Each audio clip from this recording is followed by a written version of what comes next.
Hello friends, just a quick video to show you the lawn that I'm working on over the last 2 days. So what's been done? I thought I'd give you that insight.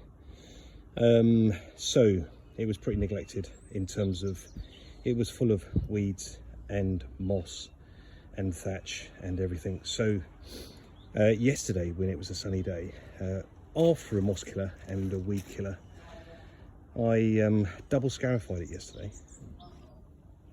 And then today I did a single scarification, more to just put the seeding gullies in, actually, the little slits that you can get, or you can form when you use your scarifier carefully.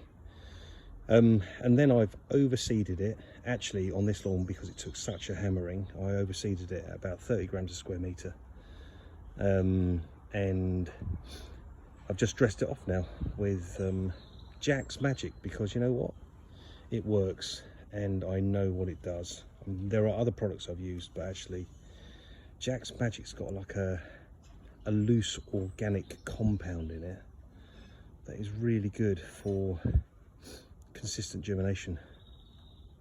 Anyway, the other thing I thought I'd show you is I'm going to put germination sheets down, even though it's May and the time is good, but just to stop the birds from pecking, of which we've had plenty of robins and a few crows.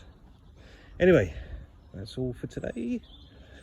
I'll do a little video once it's all finished. Ta-da.